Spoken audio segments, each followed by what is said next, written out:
everybody. Emma and I stopped at Target after dance class because I've been meaning to get one of these. This is actually, I think, a sports one, like a bouncy ball thing.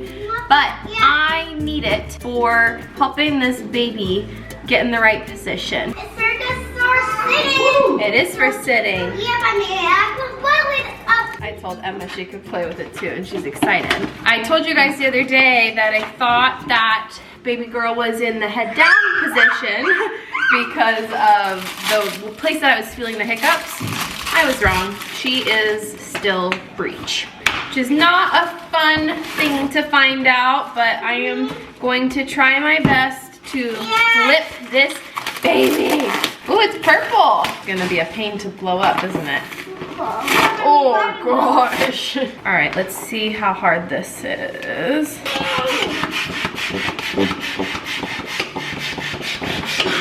Gonna be my workout for the day. I'm gonna make Daddy take over. Hey, you guys are little thieves. I'm trying to use this for the baby and it is officially belongs to the children. I'm gonna have to try and bounce on it during nap time because it's their new favorite toy. You blew this up and immediately I was like, where's Bo? Because he just loved popping balls. He always popped every ball we ever wouldn't be owned. able to have this. No, I bought like a soccer ball for the kids a couple weeks ago, and Justin was like, "Don't let Bobo get that." And then I was like, "He's not gonna pop it." And then 2 minutes later, he popped it because he loved it so much. Anything that buy him all the balls so he could pop them. I know. I wish I would have bought him like all of the balls in the world. He could have popped them. You could play with it now. Daddy's just giving it a big hug. Hey, let me bounce it off your head. Ready? Boom. He would have popped that ball in like 3 seconds. And I would have been laughing even though he would have been naughty. I would have still thought it was funny. She took a spill. You good? She flopped on top and flew off the side. She's fine. She's fine. Everything reminds us of him right now. It's so hard. So I'm realizing I needed to blow this up a little bit more, like it needs to be more inflated. But for the last 5 minutes, I've been trying to figure out how to remove this piece so I can stick the pump back in. It's one of the it's like a long, it looks like a golf tee that you stick in to close it. And I cannot get it out. I don't know if there's a specific way you're supposed to do it, but I need to inflate this more, so keep that in mind. This ball was recommended based on my height, but it feels small, but that's probably because I need to inflate it a little bit more. But I was reading and it said to just sit on the birthing ball and do this for a while a day to try and like open up your pelvis and to help make room for the baby to get head down. Because not only is she breech, but the reason I thought she had flipped besides the hiccups was because I was feeling kicks up in my ribs. But apparently she is breech and both legs and both arms are up by her head. Like all four.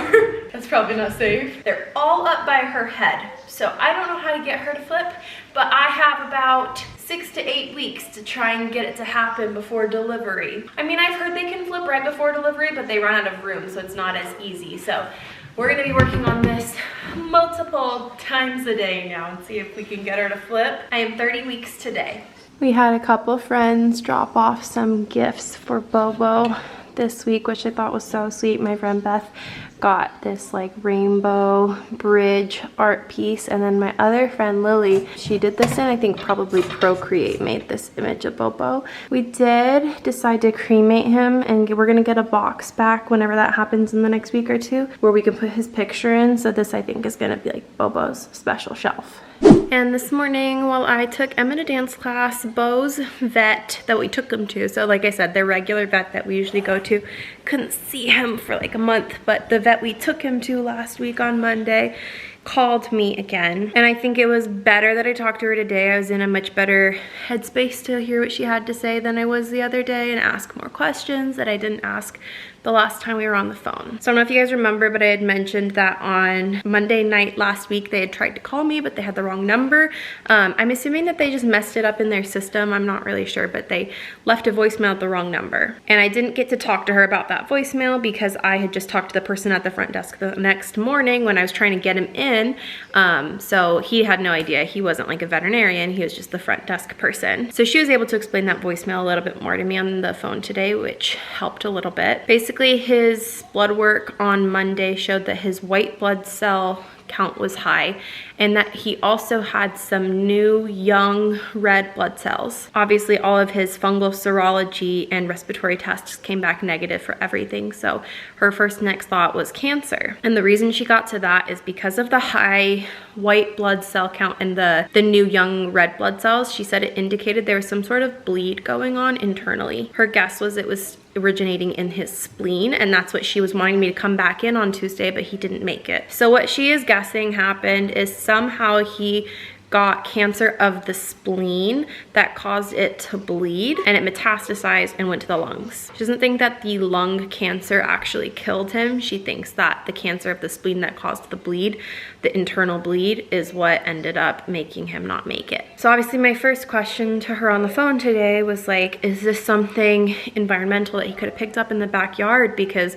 I'm worried that like maybe, I don't know, like we live in like, not the country, but we live in like a big property where he could have interacted with anything. I'm like, is anything that could have caused this? And she said she doesn't think it was environmental at all. So she started asking about his history. We don't know a lot about Bobo's like familial history because Bobo was not from, like we didn't buy him from like a breeder. Someone at our church, her dog got pregnant at a very old age unexpectedly. So her age when she got pregnant with Bobo was like 12 years old, and she just passed away. Bobo's mom just passed away this January when she was 16. So I was telling her that because I was like, his mom lived to be really, really old. But when I told her how old Bo's mom was when she gave birth to Bo, she said that might possibly have something to do with like his health issues because she said it's a very old, I think geriatric age for a dog to be having puppies, which the owner obviously did not intend on that happening. I don't really know the whole backstory. I just know that she heard what happened with me and Bryn was like, this is the girl that needs this puppy. Like I feel called to give her this puppy because she was going to keep Bo, but then when her friend told her about what had happened with Bryn, she was like, this girl needs this puppy. So she thinks that Bo's mom being of an older geriatric age or whatever the term is, that could have impacted Bo's health, which obviously I am not a veterinarian. I don't really know anything about that, but it kind of makes sense to me. It also just could have just happened, but she said it wasn't anything environmental because I could think she could just tell on the phone that I instantly just like, is there anything I could have done? Is there anything I could have prevented? And she said, no, it wasn't anything that he like picked up or anything. It just, that was her guess. But basically she thinks that his spleen had cancer and then it metastasized to the lungs. And it's pretty rare that it happens this young in a dog. And she was very surprised, which is like everything on Monday when she said she checked him out. She said his gums were pink, his oxygen was fine. The only thing was that his lungs looked bad. And so it's just like she never would have anticipated he would have gone that quickly. But they didn't have a chance to check him up after I took him in on Monday. And so I'm just feeling, I don't know. There was also a point that she said that until like the bleed happened internally or whatever, that he wouldn't have shown symptoms before that because they don't usually use their spleen that much as an adult. So it makes sense that he just stopped eating like a day or two before we brought him into the vet, and that doesn't like, it doesn't surprise her that he didn't show symptoms up until then. I wish he had, because then we would have taken him in a lot earlier than we had, but he didn't look sick or act sick or anything until a day or two before we took him in. So I don't know. I guess I feel like a tiny bit more closure knowing like that it was something that we couldn't have like helped it. It wasn't something he got in the backyard or picked up, or that I could have prevented him from interacting with that could have caused it. Also that honestly there's probably, by the time like it had spread to his lungs, he he wouldn't have had long anyways. I just feel like the way that he went is what's the hardest on me right now, because I didn't